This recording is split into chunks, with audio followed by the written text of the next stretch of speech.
तो क्या वसुंधरा राजे की बगावत से अब मोदी और शाह डर गए हैं, इसलिए भजनलाल शर्मा को हटाने की बात चल रही है, या फिर भजनलाल शर्मा सरकार चलाने में समर्थ नहीं है, इसलिए ये बात की जा रही है कि अब तो मुख्यमंत्री बदल करके रहेगा। आखिर पूरा माजरा क्या है?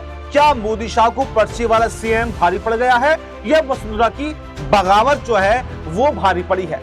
क्योंकि जब 2023 में राजस्थान के अंदर मुख्यमंत्री भजनलाल शर्मा को बनाया गया था और पर्ची वसुंधरा राजे के हाथ में थमाई गई थी, तो उसके बाद में भी वसुंधरा राजे ने बगावती तेवर बीजेपी आलाकमान को दिखाए थे। लेकिन तब उनसे एक वादा किया गया था कि हम आपको कोई ऐसा पद देंगे जो इससे भी बड़ा होगा, यानी कहीं ना कहीं राष्ट्रीय अध्यक्ष पद का वादा उनसे किया गया था और उसी के इंतजार में शायद वसुंधरा राजे अभी तक बैठी थी।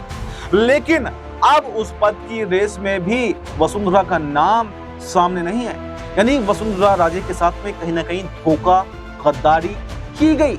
और अब वसुंधरा राजे जो राजनीति में वापस सक्रिय हुई हैं, एक के बाद एक बयान दे रही हैं, सभाओं को जो है अटेंड कर रही हैं, तो अब ये कहा जा रहा है कि अब मोदी शाह को उनको सीएम कुर्सी सौंपनी पड़ेगी। क्योंकि अगर राष्ट्रीय अध्यक्ष पद का कमान भी आपने नहीं सौंपा और सीएम कुर्सी भी नहीं सौंपी, तो वसुंधरा राजे बीजेपी में टिकेंगी नहीं। और एक तरफ उल्टा आरोप सवालों के घेरे में भजनलाल शर्मा भी हैं, उन पर अपने ही पार्टी के नेता, पद अधिकारी, विधायक सवाल खड़ा कर रहे हैं कि उनसे सरकार नहीं चल रही है। तमाम तरीके के आरोप लगा रहे हैं, भ्रष्टाचार के आरोप लगाया कि राजस्थान में जब से ये सरकार बनी है तो भ्रष्टाचार इतना बढ़ गया है कि अपने ही नेता जो हैं वो अधिकारियों के आगे झुक जाते हैं, अधिकारी जो है वो भ्रष्टाचार में संलिप्त हैं, विधायकों की बात ही नहीं सुनते। तो कहीं ना कहीं सवालों के घेरे में भजनलाल शर्मा भी आए हैं। और उसके बाद में अब सीएम बदलने की कवायद तेज हो गई है। संघ ने भी कहीं ना कहीं यहाँ पर आपत्ति जताई है कि कुछ राज्यों के मुख्यमंत्री बदले जाने चाहिए। जो गलती आपने की थी उस गलती को सुधार लो, वरना इसका नुकसान आपको हो सकता है। और जब से गहलोत पायलट की जोड़ी बनी है, तब से वसुंधरा राजे की बगावत की खबरें भी तेज हो गई हैं कि अब तो कुछ बड़ा खेल होकर के रहेगा।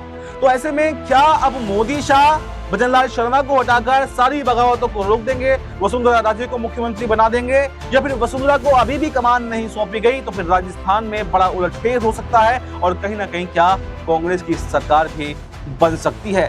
तो ऐसे में ये देखना काफी दिलचस्प होने वाला है कि क्या मोदी शाह जल्द कोई बड़ा फैसला इस पर ले पाएंगे, भजनलाल शर्मा को हटाकर वसुंधरा राजे को कमान सौंपेंगे, या फिर वसुंधरा राजे कोई बड़ा उलटफेर राजस्थान के अंदर करती हुई दिखाई देंगी और यहाँ पर बीजेपी की सरकार भी गिर सकती है।